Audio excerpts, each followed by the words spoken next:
بدينا لبوبي مايو بلاش lagu qaadan maayo qaar ka mid ah dhalinyarada Soomaaliyeed ee ku dhaqan magaalada Muqdisho ayaa kulan ay isugu yimaadeen xeebta Lido waxay uga hadleen dacwadda badda ee Soomaaliya kala dhaxaysa Kenya dhalinyaradan ayaa waxa ay wateen boorar ay ku xardhan yihiin baddeena iib maaha Liibaan Cusmaan iyo Cali Nuur Shiine oo ah hal abuurada yar waxa ay dareenkooda ku aadan dacwadda badda ku cabireen habsuugaaneed badda diidnay Kenya inaad naga balogtaane bilaash kuma helaysaan haddaad u boholyowdeene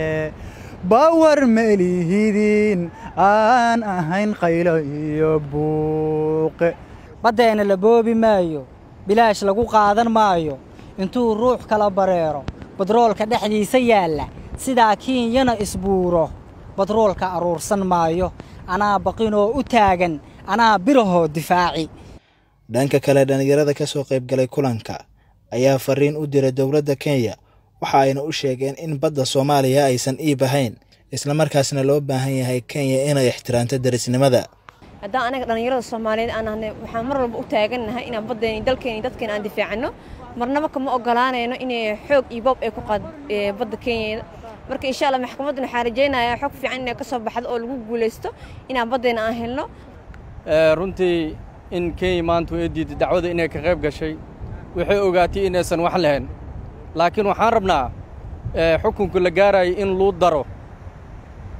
Soomaali magdhow badana ka maqan badada intaas oo sana laga kaluumaysanay qareenay qabsatay xushmad qareena jirto wax badan aan ka maqan in garsooriyaashu ku darsadaano arinkaasi xukunkan loo soo daro aad ay muhiim u tahay waayo weena dulmisay xaqayna bay rabtay inay ma taqaana si farsamo ay ku qaadato laakiin Allah ma iskale way u suuragali waaysi waxa diyaar u nahay inaan badeena difaacano hadaan nahay dhalinyarada Soomaaliya joogto gaar ahaan Muqdisho mana ka yeelayna Kenya waxay wado badanaga iskale cidna ma uga abayeeli doono waxaan halkan ka sheegaynaa ummadda Soomaaliyeed in ay soo jeedo dal iyo dibad yar iyo weyn culamo iyo caamo oo rag iyo dumar qof walba oo Soomaaliyeed waxay maantayto indheedu ku jeedaan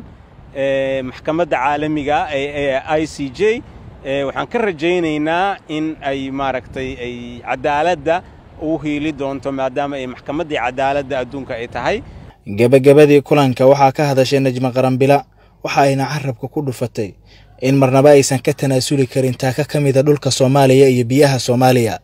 Soomaaliya waxa ay adduunka iyo Afrikaba ugu baaqaysaa inay diyaar u tahay xasiloonida Geeska Afrika sidaas darteed waxaan codsanaynaa in ay ogaadaan adduun weynaha oo dhan iyo dhammaan ummadda ku nool Afrika in Soomaaliya ay leedahay baddan runtiina dabaca Kenya uu yahay damac xaaraan ah oo cad oo dulmi ah dadka Soomaaliyeedna taas iyada way ku baraarugsan yihiin diyaarna waxay u yihiin hadday tahay ilmo yar iyo hadday tahay hooyo iyo hadday tahay gabadh iyo hadday tahay wiil madax iyo mas'uuliyiin intuba inay baddooda iyo hantidooda maguurtada ay difaacdaan wali waxa aan diyaar u nahay nabadda iyo xasiloonida geeskan diyaar waxa uu yahay dadkayga Soomaaliyeed iyo waliba dawladeenuba in ay qayb muhiim ah ka qaataan xasiloonida Geeska Afrika iyo adduunka waxa la wadaagnaa nabad iyo deganaansho sidaas darteed markasta waxaan ugu baaqaynaa anagoo si nabada ku muujinayna dareenkeena ku aadisan lahaanshaha baddan iyo wax kasta oo Soomaaliyeed oo xuduud hadday noqoto iyo hadday bad noqoto iyo hadday bari noqotoba ummadda Soomaaliyeed kama tanaasulayso Cabdiraxmaan Shoode Universal TV Muqdisho